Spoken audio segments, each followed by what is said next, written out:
भगवान श्री कृष्ण कहते हैं, प्रिय उद्धव, सत्व, रज और तम ये तीनों बुद्धि प्रकृति के गुण हैं, आत्मा के नहीं। सत्व के द्वारा रज और तम इन दो गुणों पर विजय प्राप्त कर लेनी चाहिए।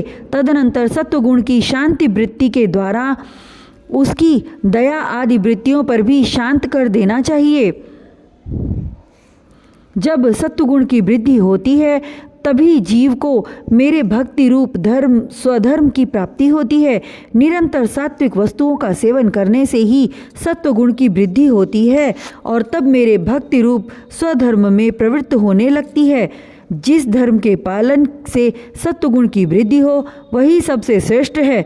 वह धर्म रजोगुण और तमोगुण को नष्ट कर देता है।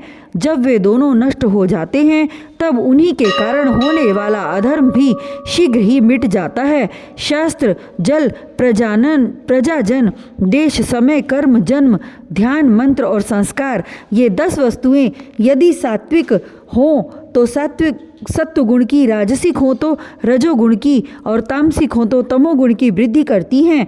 इनमें से शास्त्रज्ञ महात्मा जिनकी प्रशंसा करते हैं वे सात्विक हैं, जिनकी निंदा करते हैं वे तामसिक हैं और जिनकी उपेक्षा करते हैं वे वस्तुएं राजसिक हैं।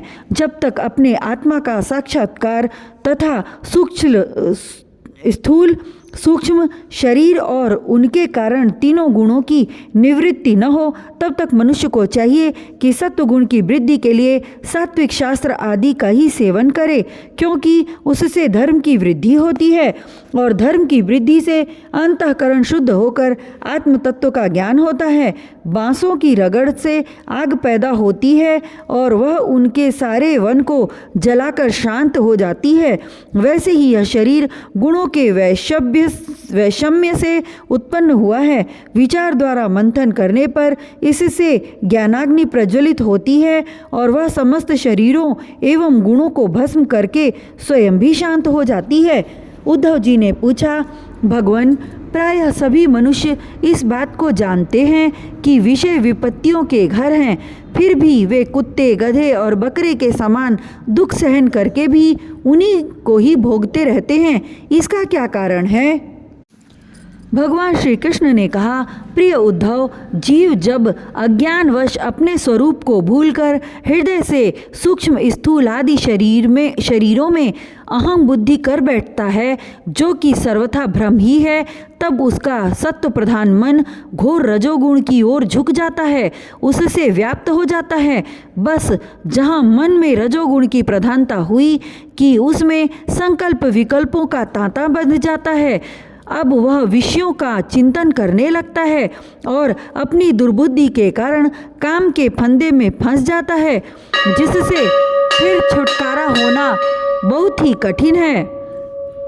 अब वह अज्ञानी कामवश अनेकों प्रकार के कर्म करने लगता है और इंद्रियों के वश होकर यह जानकर भी कि इन कर्मों का अंतिम फल दुख ही है, उन्हीं को करता है। उस समय वह रजोगुण के तीव्र वेग से अत्यंत मोहित रहता है। यद्यपि विवेकी पुरुष का चित्त भी कभी कभी रजोगुण और तमोगुण के वेग से विक्षिप्त होता है, तथापि उसकी विषयों में दोष दृष्टि बनी रहती है। इसलिए वह बड़ी सावधानी से अपने चित्त को एकाग्र करने की चेष्टा करता रहता है, जिससे उसकी विषयों में आसक्ति नहीं होती। साधक को चाहिए कि आसन और प्राण वायु पर विजय प्राप्त कर अपनी शक्ति और समय के अनुसार बड़ी सावधानी से धीरे धीरे मुझ में अपना मन लगावे और इस प्रकार अभ्यास करते समय अपनी असफलता देखकर तनिक भी ऊबे नहीं, बल्कि और भी उत्साह से उसी में जुड़ जाए। प्रिय उद्धव, मेरे शिष्य सनकादि परमर्षियों ने योग का यही स्वरूप बताया है कि साधक अपने मन को सब ओर से खींचकर विराट आदि में नहीं, साक्षात मुझ में ही पूर्ण रूप से लगा दे। उद्धव जी ने कहा, श्री कृष्ण, आपने जिस समय जिस रूप से सनकादि परमर्षियों को योग का आदेश दिया था उस रूप को मैं जानना चाहता हूँ। भगवान श्री कृष्ण ने कहा, प्रिय उद्धव, सनकादि परमर्षि ब्रह्मा जी के मानस पुत्र हैं। उन्होंने एक बार अपने पिता से योग की सूक्ष्म अंतिम सीमा के संबंध में इस प्रकार प्रश्न किया था, सनकादि परमर्षियों ने पूछा, पिताजी, चित्त गुणों अर्थात विषयों में घुसा ही रहता है और गुण भी चित्त की एक एक वृत्ति में प्रविष्ट रहते ही हैं, अर्थात चित्त और गुण आपस में मिले जुले ही रहते हैं। ऐसी स्थिति में जो पुरुष इस संसार सागर से पार होकर मुक्ति पद प्राप्त करना चाहता है, वह इन दोनों को एक दूसरे से अलग कैसे कर सकता है?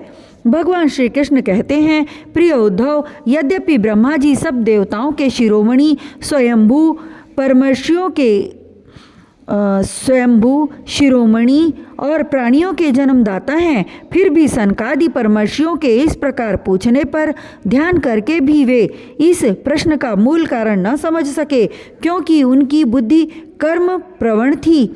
उद्धव, उस समय ब्रह्मा जी ने इस प्रश्न का उत्तर देने के लिए भक्ति भाव से मेरा चिंतन किया। तब मैं हंस का रूप धारण करके उनके सामने प्रकट हुआ। मुझे देखकर सनकादि ब्रह्मा जी को आगे करके मेरे पास आए और उन्होंने मेरे चरणों की वंदना करके मुझसे पूछा कि आप कौन हैं? प्रिय उद्धव, सनकादि परमार्थ तत्व के जिज्ञासु थे, इसलिए उनके पूछने पर उस समय मैंने जो कुछ कहा वह तुम मुझसे सुनो। ब्राह्मणों, यदि परमार्थ वस्तु नानात्व से सर्वथा रहित है, तब आत्मा के संबंध में आप लोगों का ऐसा प्रश्न कैसे युक्ति संगत हो सकता है? अथवा मैं यदि उत्तर देने के लिए बोलूं भी तो किस जाति, गुण, क्रिया और संबंध आदि का आश्रय लेकर उत्तर दूं?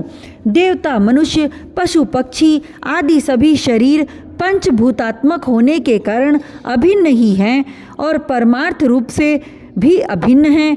ऐसी स्थिति में आप कौन हैं? आप लोगों का यह प्रश्न ही केवल वाणी का व्यवहार है, विचार पूर्वक नहीं है, अतः निरर्थक है। मन से, वाणी से, दृष्टि से तथा अन्य इंद्रियों से भी जो कुछ ग्रहण किया जाता है वह सब मैं ही हूँ, मुझसे भिन्न और कुछ नहीं है। यह सिद्धांत आप लोग तत्व विचार के द्वारा समझ लीजिए। पुत्रों, यह चित्त चिंतन करते करते विषयाकार हो जाता है और विषय चित्त में प्रविष्ट हो जाते हैं। यह बात सत्य है, तथापि विषय और चित्त ये दोनों ही मेरे स्वरूपभूत जीव के देह हैं, उपाधि हैं, अर्थात आत्मा का चित्त और विषय के साथ कोई संबंध ही नहीं है।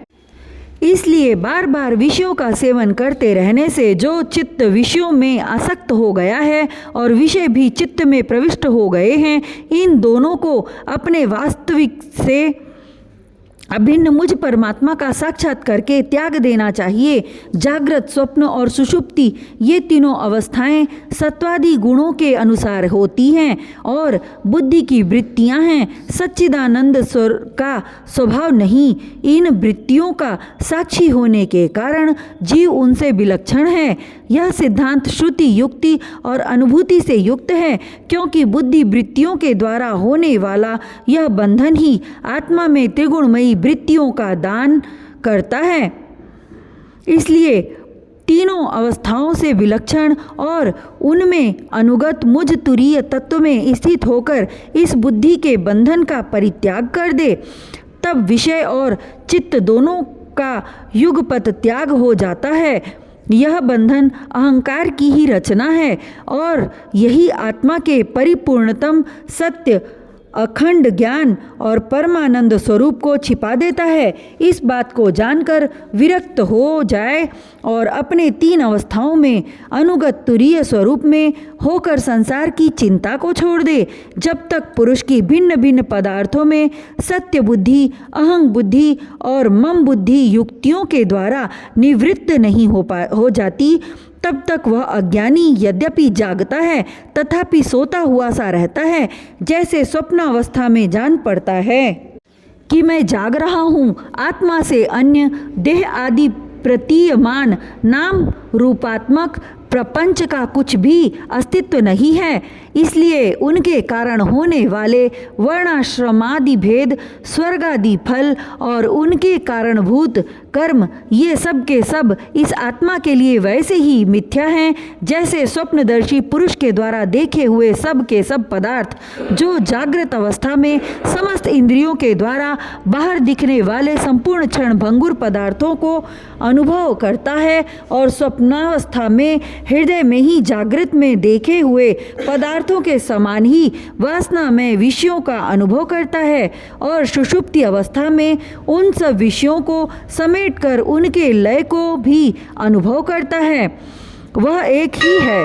जागृत अवस्था के इंद्रिय, स्वप्न अवस्था के मन और सुषुप्ति की संस्कारवती बुद्धि का भी वही स्वामी है, क्योंकि वह त्रिगुणमयी तीनों अवस्थाओं का साक्षी है।